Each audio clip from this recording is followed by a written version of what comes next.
Hi, in this video you're going to learn about the rational root theorem. Now, what do you mean by rational?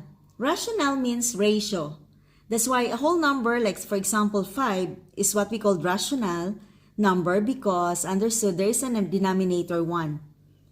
It means 5 over 1. Okay? So what about root? What does it mean?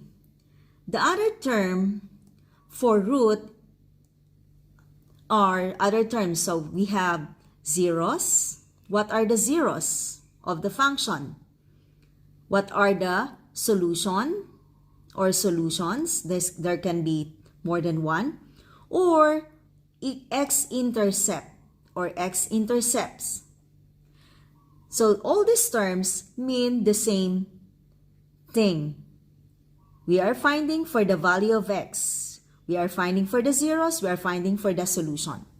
Okay? Now, what are we going to do is we are going to find the rational root of the given function.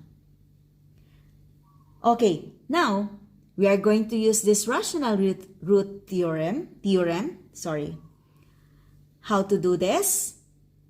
First, you are going to list all the possible roots.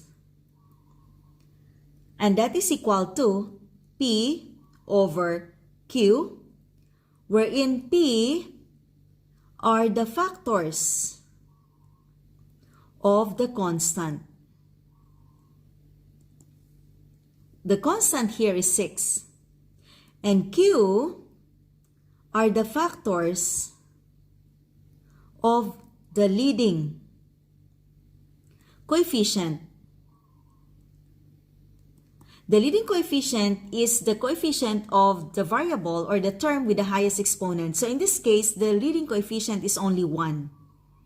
Now, it means now to find for the roots of the polynomial, we need to make a list first of the possible roots, and that is equal to factors of 6, positive negative 1, positive negative 2, positive negative 3,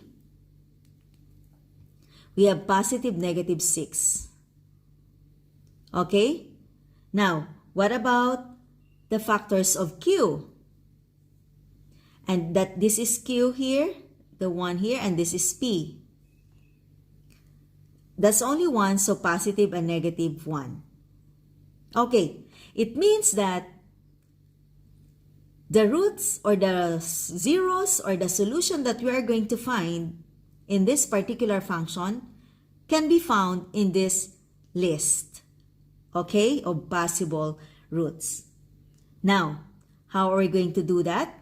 You can actually use synthetic division or simply just evaluating the function. So let's do evaluating. So the function is f of x, right? X cubed plus 6x squared plus 11x plus 6. Now, instead of writing f of x, we are going to replace that x as negative 1. Okay? Because we want to test this.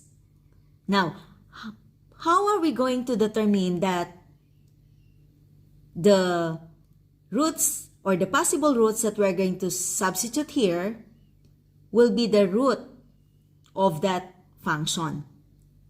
Now, if the result is 0, okay, that's why it's also known as zeros of the function, because you are finding for the zeros. It means what makes it equal to 0. Okay, so here, instead of writing x, that is negative 1 cubed plus 6 times negative 1 squared plus 11 times negative 1 plus 6. So negative 1 cubed, that is negative 1. This one, negative 1 squared, that is positive, times 6, that is positive 6. And then 11 times negative 1 is negative 11, then plus 6. If you look at this one, we have negative 1 and negative 11, that is negative 12, and positive 6, positive 6, positive 12, and this is equal to 0. The result here is actually the remainder. Okay? And if that remainder or result is equal to 0, it means that that number is a solution. So here in this case, we already have the value of x, which is equal to negative 1. Okay? Now, we are not done yet because the exponent here or the degree is 3, which means we are looking for 2 more solutions. So there are 3 roots or solutions or zeros here. Okay, now let's try negative 2. Why I didn't try positive? Because in my given here, they are all positives. It's easy to estimate that this all positive, so we're just simply adding. Now, I want to try negative. That makes negative, so there is a big possibility that will be equal to 0. So if it is negative 2, so negative 2 cubed plus 6 times negative 2 squared plus 11 times negative 2 plus 6. This is equal to negative 8. Negative 2 times negative 2 positive, 4 times negative 2 negative 8. And this one, 6, and this is equal to positive 4. Negative 2 times negative 2 plus, or this is now negative 22 plus 6. Okay? So now, tingnan natin yung negative natin, negative 8 and negative 22, that is negative 30. 6 times 4, that is 24. Then plus 6, that is equal to 30. So we have plus 30, and that is equal to 0. So again, this one, another solution, x is equal to negative 2. One more. So let's erase this one. We look for another because there are 3 roots or solution here. Okay. So let's try f of negative 3. So we have negative 3 cubed plus 6 times negative 3 squared plus 11 times negative 3 plus 6. So this is negative 27 plus 6 times 9. This becomes negative 3 times negative 3 is positive 9. Then this will become negative 33 plus 6. So negative 27 and negative 33. 27 and 33. This is 0, 60. So negative 60. Then we have 6 times 9, 54. 54 plus 6, that is also equal to 60. So we have plus 60, and that is equal to 0. So another solution, x is equal to negative 3. So there, we have now the roots of the given function. Okay? Now let's have number 2. Okay, as I mentioned a while ago that you can also use synthetic division. Let's try that this time. Okay, so we are given f of x is equal to 3x cubed plus 8x squared minus 5x minus 6. So using synthetic division, you're just going to list down all the numerical coefficients here, including the constant, right? But first, we need to find the possible roots. So p over q, and that is equal to the factors of the constant. So positive negative 1, positive negative 2, positive negative 3, positive negative 6. And then the leading coefficient is 3. So factors of that, positive negative 1, positive negative 3. Now, we have possible roots here that are fractions. So we have 1/3 here, and we have 2/3 Okay? 1 divided by 1, that is 1. 2 divided by 1. Then, but this one, 1 divided by 3 is 1/3. 3 divided by 3 is 1. 6 divided by 3 is 2. That's all whole numbers. But we have two possible factors here that are fractions. So 1/3 and 2/3. Now, as what I said, this time we're going to use synthetic division. So it's up to you now. You have a choice if you're going to use evaluate or synthetic division. So in synthetic division, we're just going to list down all these numerical coefficients. So we have 3, we have 8, -5, -6. And then, let's use 1 first. Try 1. Okay, so you need to bring down the first number. Then multiply this. 3 times 1, that is 3. Then add this one, that is 11. 11 times 1, that is 11. So you write it there.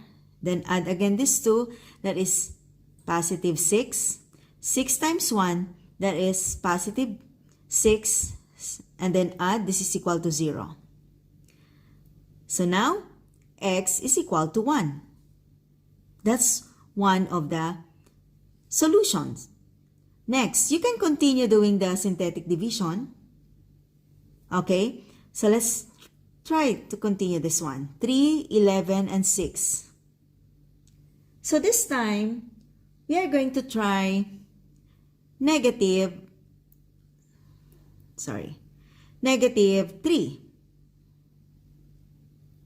Okay, so this bring down 3, 3, 11, 6, these are the remaining here, 3, 11, 6, so you can continue using synthetic division. And then let's try -3. -3 is on this list of possible roots, so we're going to try that. So bring down 3, 3 times -3, that is -9, and then add this 2, that is positive 2, positive 11, and -9. That is positive 2. 2 times -3, that is -6. Again, this is equal to 0. So now, we have another value of x, which is equal to -3. So we need one more. Now, look at the remaining here. We can now solve, because this is now a linear function.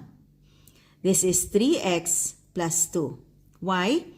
Here, the exponent is 3, which means that this is 3x squared. We always subtract 1, plus 11x plus 6. This is the new function.